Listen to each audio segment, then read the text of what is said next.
Na última terça-feira, o presidente dos Estados Unidos, Joe Biden, fez um dos mais duros discursos de apoio a Israel depois dos ataques do Hamas. Ele condenou o que chamou de barbárie contra a população civil e prometeu aumentar o apoio aos israelenses, inclusive militar. We're going to continue to stand united, supporting the people of Israel who are suffering unspeakable losses and opposing the hatred and violence of terrorism. Mesmo antes do conflito, Israel era pauta de primeira importância no meio político dos Estados Unidos. Democratas e republicanos raramente perdem oportunidades para mostrar suas credenciais pró-Israel, seja por motivos ideológicos, religiosos ou só para garantir uns votos a mais. Com a intensificação da guerra, o tema deve entrar na campanha pela Casa Branca e parte do Congresso no ano que vem. Enquanto Biden reitera sua ligação de longa data com Israel, Donald Trump apela para informações falsas, como uma suposta infiltração do Hamas pela fronteira com o México. O Ao Ponto dessa sexta-feira analisa a longa e complexa relação entre Estados Unidos e Israel e como esses laços norteiam alguns dos rumos da política externa americana há décadas. Quem conversa com a gente é Maurício Santoro, cientista político e colaborador do Centro de Estudos Políticos e Estratégicos da Marinha. Ele também fala sobre como o conflito em Israel pode afetar a ajuda ocidental à Ucrânia. Eu sou Carolina Moran. Eu sou o Felipe Barini. O Ao Ponto de 13 de outubro de 2023 começa agora. Vem com a gente.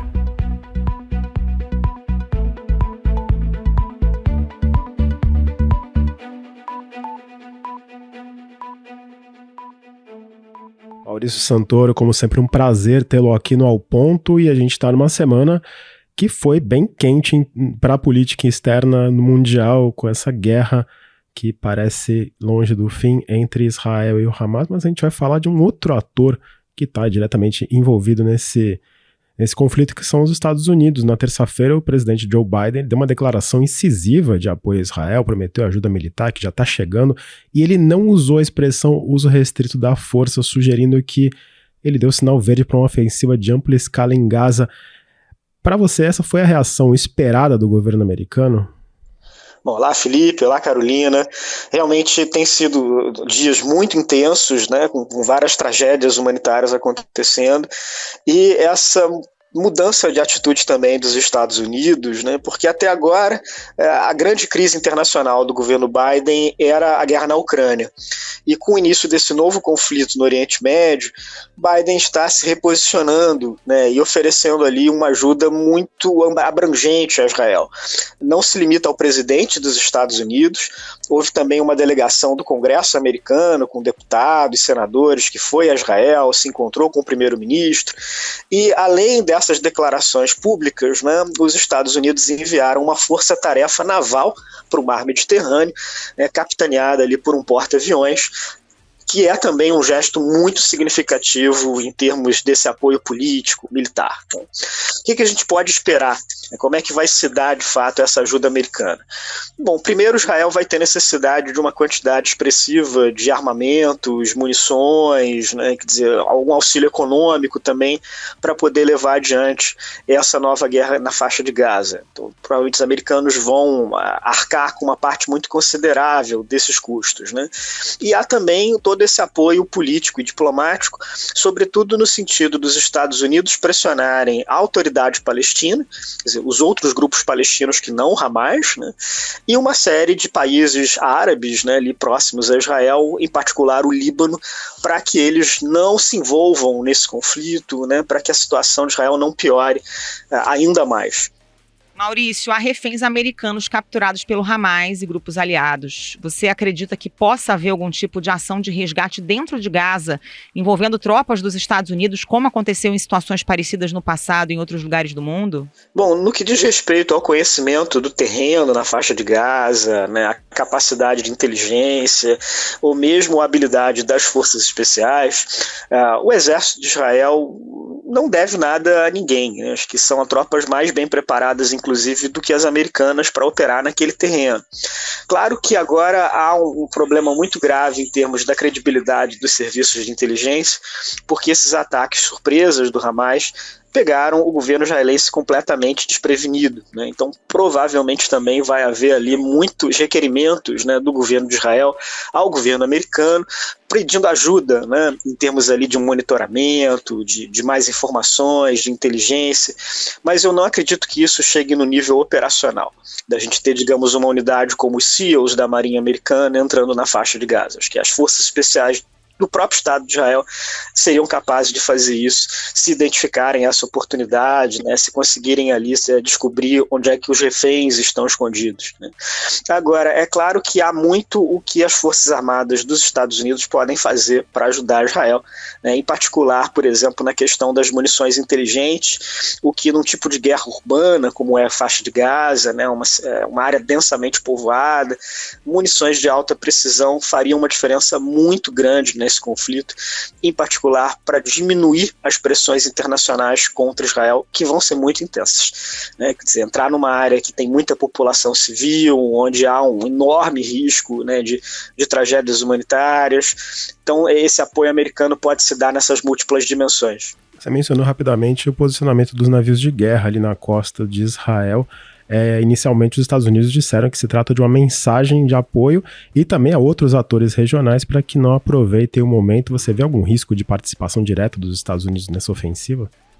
Bom, a grande importância dessa presença do porta-aviões e de outros navios de guerra ali no Mediterrâneo é sinalizar para os países árabes, né, que Israel não está sozinho, né, que os Estados Unidos estão ali dando esse apoio militar, político, econômico ao país. Isso é importante, sobretudo, para o caso do Líbano, né. A grande incógnita que a gente tem neste momento é se determinados grupos, né, da política libanesa, em particular o Hezbollah, iriam se juntar ao Hamas e lançar também uma grande ofensiva contra Israel, porque isso forçaria os israelenses a lutar uma guerra em duas frentes, né? No sul, na faixa de Gaza, e no norte, no Líbano. Quer dizer, nos últimos dias houve uma série de ataques vindos do Líbano, do Hezbollah, alguns pontuais também vindos da Síria, mas até agora nada que realmente representasse uma ofensiva em larga escala, mas esse risco existe, está muito presente. Então essa presença americana, de algum modo, né, passa esse tipo de mensagem. E esse engajamento americano também é importante porque nesses últimos anos, ao longo da década atual, Israel tinha negociado alguns acordos muito relevantes com países árabes, né? Os acordos de Abraão com os Emirados Árabes Unidos, com Bahrein, depois com Marrocos, e o início de um diálogo extremamente importante com a Arábia Saudita. E um dos objetivos do Hamas, ao lançar esses ataques sem precedentes contra Israel, é exatamente tentar perturbar essas negociações, tentar evitar que esses acordos sejam implementados e fechar a porta para novos diálogos desse tipo. Então, havendo também ali uma pressão americana para que esses diálogos continuem, aumenta a possibilidade de que Israel consiga fazer uma negociação de paz também com outros vizinhos, sobretudo com a Arábia Saudita, que nesse momento é o ator mais importante engajado nesse diálogo com os israelenses.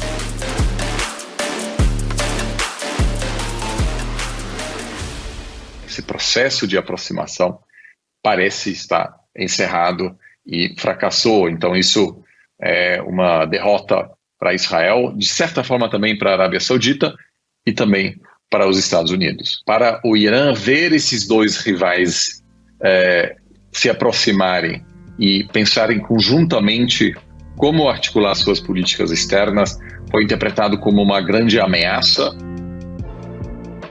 Avançando agora para o lado político, Maurício, queria que você explicasse um pouco para a gente os motivos dessa aliança tão próxima entre Israel e os Estados Unidos, que envolve muitos bilhões de dólares em ajuda ao longo das últimas 7 décadas. Sem dúvida, né? Ela é uma das alianças-chave na política externa americana e tem sido assim, sobretudo, desde a década de 1960. Os Estados Unidos foram muito importantes na criação do Estado de Israel, mas naquele momento Israel não era exatamente um aliado tão próximo assim dos Estados Unidos, né? Tinha uma ligação política até muito mais forte com as esquerdas globais, né? Mas a partir da Guerra dos 6 Dias, em 1967, os americanos passam a identificar Israel como um parceiro estratégico na região. Há várias razões para isso, né? Quer dizer, uma delas é uma identificação política, cultural, quer dizer, é um país que se desenvolveu muito, se tornou um país rico, é um país democrático, é um país cuja religião está dentro de uma tradição ocidental, judaica cristã, e que ao longo das últimas décadas nos Estados Unidos levou também à formação de uma grande aliança político-religiosa, juntando os evangélicos e a comunidade judaica nos Estados Unidos para apoiar Israel. Então isso se tornou alguma coisa extremamente influente também na maneira como é formulada essa política externa, e hoje isso é um consenso bipartidário, né? Envolve tanto o Partido Democrata quanto o Partido Republicano, é um dos poucos grandes temas político-diplomáticos nos quais os dois partidos estão de acordo, né? Agora, os Estados Unidos são uma grande potência com uma agenda internacional muito complexa e por vezes contraditória. Então, ao mesmo tempo que existe essa aliança com Israel e esse compromisso em proteger o país, os americanos também têm muitos aliados entre os países árabes, né? Por exemplo, o caso da Arábia Saudita, por exemplo, do Egito, e nem sempre é fácil conciliar todos esses interesses. Então, como é que isso se traduz, por exemplo, no caso das guerras, né? Os americanos apoiam Israel, né? Então fornecem armamento, fornecem ajuda econômica, mas também procuram controlar o comportamento do governo israelense, impor alguns limites, colocar algumas restrições. Os americanos também apoiam a criação de um Estado palestino, né? É parte desse grande conjunto de países, né, que estão ali engajados nesse tema. E nesses últimos anos, né, do governo Obama para cá, essa relação dos Estados Unidos com Israel tinha se deteriorado bastante por divergência entre os americanos e os israelenses na questão da expansão dos assentamentos israelenses na Cisjordânia, em Jerusalém Oriental, né? Então, sobretudo na década passada, esse foi um tema muito complicado, né, que criou ali vários problemas. O primeiro-ministro de Israel era o Netanyahu, né, numa dessas suas muitas passagens pelo cargo. O presidente americano era o Obama. No governo Trump, essa relação avançou com apoio americano aos acordos de Abraão, e agora no governo Biden a gente está vendo essa retomada da aliança com o apoio americano a essa nova guerra na faixa de Gaza. A gente não tem como não falar, você até mencionou rapidamente, mas não tem como não falar do papel de Israel na política americana sem falar do lobby judaico dentro de Washington, especialmente na figura da AIPAC. Qual o poder que esse lobby tem entre deputados, senadores e até presidentes?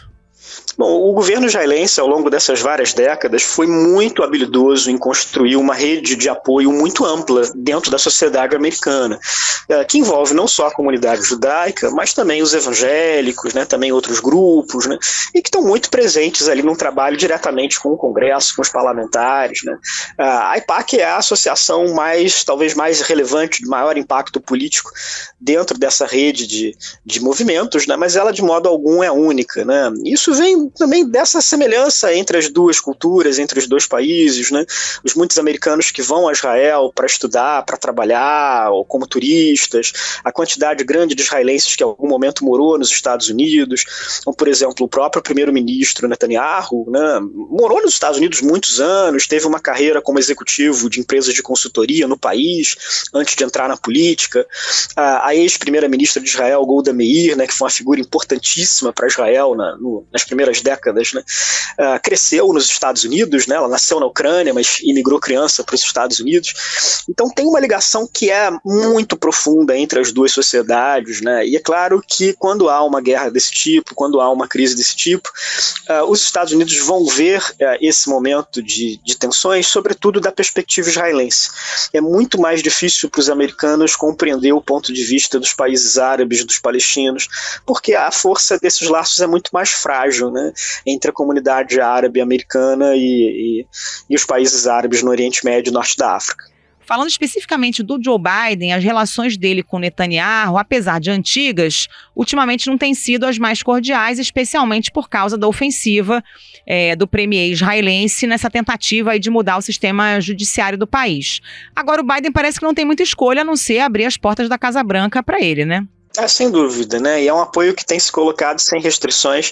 É muito diferente daquele que a gente vê em outros países, né? Se a gente pegar, por exemplo, países como a China, como a Rússia, também condenaram os ataques do Hamas, numa linguagem mais moderada, né? E tem evitado também um apoio às ações militares de Israel, né? São governos que têm ressaltado, por exemplo, a importância de se encontrar uma solução pacífica para o conflito árabe-israelense, de se levar adiante o plano da construção de um Estado palestino independente. Então é uma outra maneira de ver esse problema todo. né? E como você bem mencionou, o ano de 2023, mesmo antes desses ataques do Hamas, de início de outubro, já vinha sendo um ano muito duro em Israel. Eu diria que essa crise envolvendo o governo e a Suprema Corte foi a pior crise da política doméstica israelense desde a criação do Estado, né? Porque ela colocou em xeque ali uma série de preocupações dos israelenses com a democracia, com o excesso de concentração de poder ali no primeiro-ministro. Houve meses e meses de enormes manifestações de rua contra o primeiro-ministro Netanyahu, e isso agora se traduziu também no momento que o país está vivendo, porque, bom, embora haja agora um governo de unidade nacional, né, juntando também forças da oposição, há uma enorme insatisfação da opinião pública israelense com o desempenho de Netanyahu no cargo. Então, as pesquisas de opinião estão mostrando que em torno de 55% dos israelenses gostariam que ele renunciasse agora, né, que não fosse ele o líder político a conduzir essa guerra. E isso acontece porque há essa percepção de que o Netanyahu simplesmente não conseguiu se preparar, não conseguiu preparar o exército, as forças de inteligência, para entender o que iria acontecer, né, para tentar ali prevenir esse ataque do Hamas, tentar se preparar para isso, né? E também para muitos israelenses essa profunda divisão do país ao longo dos últimos meses, né, enfraqueceu muito também a capacidade do Estado em se preparar, enfim, né, o exército estava muito mais preocupado com a Cisjordânia, com os conflitos em Jenin, do que o que vinha acontecendo na faixa de Gaza. Então também é um momento muito difícil para o Netanyahu, quer dizer, claro, ele é um político extremamente habilidoso, é um dos grandes sobreviventes da política de Israel, mas é difícil acreditar que a carreira política dele vai sobreviver ao choque que foram esses ataques, né? Eles são comparáveis para Israel ao que os atentados de 11 de setembro de 2001 foram para os Estados Unidos. Ele já deveria ter formado esse governo de união nacional, deveria ter retirado esses extremistas do governo dele, como Ben-Gvir, Smotrich, ter colocado gente séria como Benny Gantz, como o Yair Lapid, ter formado esse governo para aí sim tentar lutar, mas não será algo fácil. E do Partido Democrata, além de Biden, no passado a gente já viu algumas vozes saindo em defesa dos palestinos, mas depois do ataque do fim de semana, essas vozes praticamente sumiram. A deputada Alessandra Ocasio-Cortez, que é da ala progressista do partido, chegou a condenar um protesto pró-palestino ocorrido no Times Square essa semana. Essa movimentação também tem um pouco a ver com a eleição do ano que vem, né? Não, sem dúvida, né? E num momento também bem difícil da política americana, por exemplo, o Congresso americano está vivendo uma série de crises inéditas que culminaram ali no afastamento pela primeira vez na história de um presidente da Câmara dos Deputados, né, o Kevin McCarthy, e que vem muito dessa dificuldade de se conciliar uma ala mais moderada dos republicanos com um grupo mais exaltado, né, que apoia o Trump, e também uma série de discussões políticas, né, de um certo questionamento do financiamento da guerra na Ucrânia, né? Se esses recursos estão sendo bem aplicados pelo governo ucraniano, se haveria maneiras melhores de se usar esse dinheiro, e agora esses questionamentos vão aumentar, porque é claro que a Ucrânia vai seguir sendo importante para os Estados Unidos, mas ela agora vai ter que dividir as atenções com Israel, né? Então vai ser também um momento complicado ali, mas pelo menos agora, nesse início do conflito, o apoio americano a Israel é praticamente sem restrições, né? Pode ser que isso mude, porque vai ser um conflito muito duro, muito desgastante para Israel, e caso os israelenses ocupem a faixa de Gaza, né, isso vai significar um risco enorme de uma tragédia humanitária ali, né? Então a pressão internacional sobre Israel vai ser muito grande também. Você acha que o tema então ele vai entrar pelas eleições do ano que vem? Com certeza, né? Então em 2024 a gente vai ter uma campanha presidencial nos Estados Unidos em que as discussões sobre política externa, sobre conflitos internacionais, vão lidar com temas como a ascensão da China, a guerra entre a Rússia e a Ucrânia, esse novo conflito em Israel e qual é o papel dos Estados Unidos nisso tudo, né? E acho que vale a gente lembrar, né, fazer aqui uma espécie de fotografia do mundo agora em 2023. Nós estamos vendo a pior guerra na Europa desde 1945, um novo conflito no Oriente Médio, uma tragédia humanitária no Cáucaso, né, o êxodo da população armênia de Nagorno-Karabakh, tudo isso junto, ao mesmo tempo, né? No ano passado, houve 8 guerras acontecendo simultaneamente, o que foi o pior indicador desse tipo desde o fim da Guerra Fria. Então, por que tem tantas crises ocorrendo, né, simultaneamente? Porque nós estamos vivendo um momento em que a relação entre as grandes potências, os Estados Unidos, a União Europeia, a China e a Rússia, estão péssimas. Então isso está tornando muito mais difícil a negociação de consensos globais, a mediação internacional para crises, né? E tudo agrava, né? Então esses conflitos locais que em outras circunstâncias talvez pudessem ser contidos, talvez pudessem ser controlados ali em alguma maneira, agora estão aflorando e indo ali para o primeiro plano das relações internacionais. Maurício, desde os tempos do Obama na Casa Branca, não se falava a sério em negociações entre palestinos e israelenses. Nem mesmo Biden pareceu se engajar tanto no tema, apesar das menções esporádicas à solução de 2 estados. Você vê alguma perspectiva de, num futuro próximo, os Estados Unidos voltarem a atuar de forma mais incisiva, mais prática, em uma solução política para Israel e a Palestina?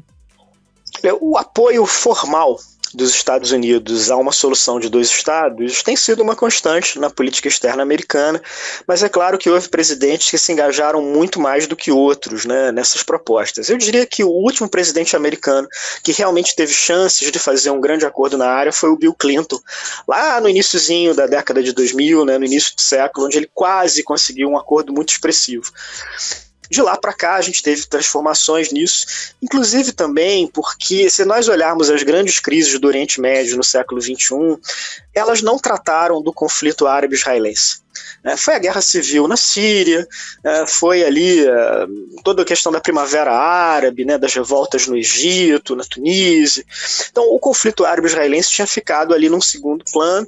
Tinham acontecido, claro, os conflitos em Gaza, né, 4 grandes conflitos ali desde 2005, mas eles não tiveram o mesmo peso, a mesma influência que essas outras guerras na região. Então também acabaram saindo um pouco do radar, né, dos líderes americanos. E mesmo se nós olharmos os acordos de Abraão, né, esse esforço de Israel de normalizar suas relações com países árabes, se eles forem bem-sucedidos, o movimento palestino vai ficar também um tanto isolado, né, porque qual vai ser o incentivo de Israel para fazer grandes concessões à autoridade palestina, se Israel tiver, por exemplo, uma boa relação com a Arábia Saudita, com os Emirados do Golfo, né? Quer dizer, vai criar um novo cenário estratégico.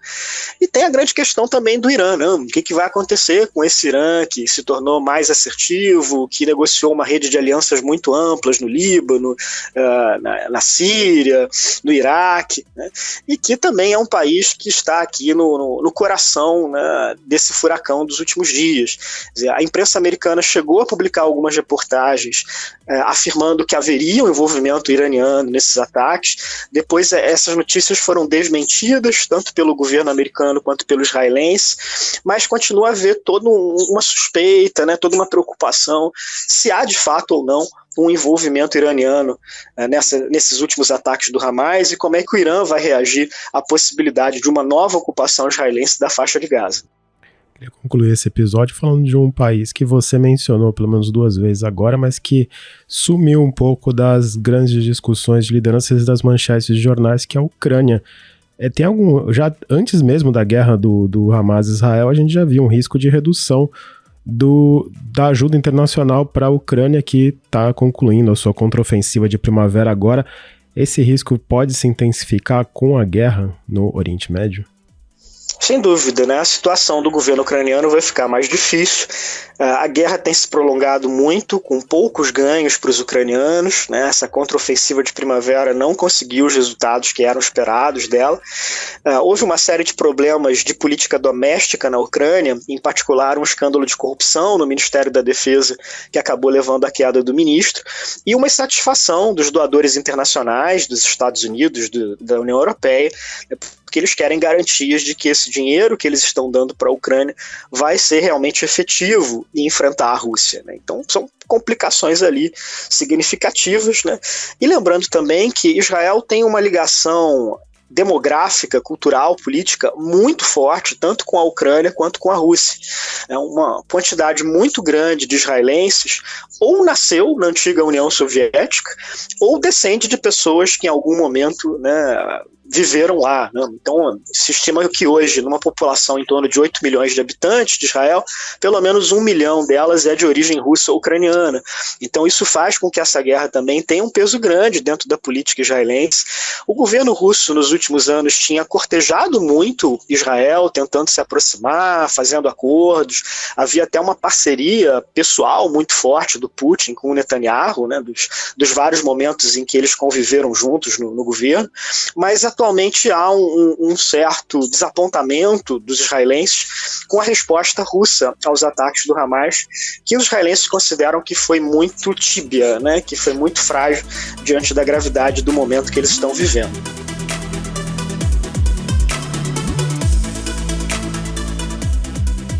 Maurício Santoro, como sempre, um prazer tê-lo aqui no Ao Ponto. Um ótimo fim de semana para você e volte sempre. Valeu, Maurício. Um abraço. Muito obrigado, Felipe. Muito obrigado, Carolina. O prazer é meu.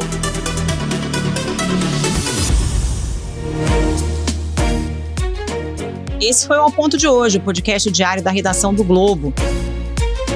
Nessa conversa, a gente conta com a participação de toda a equipe do jornal. As mesmas pessoas que levam até você informação e análise de qualidade todos os dias.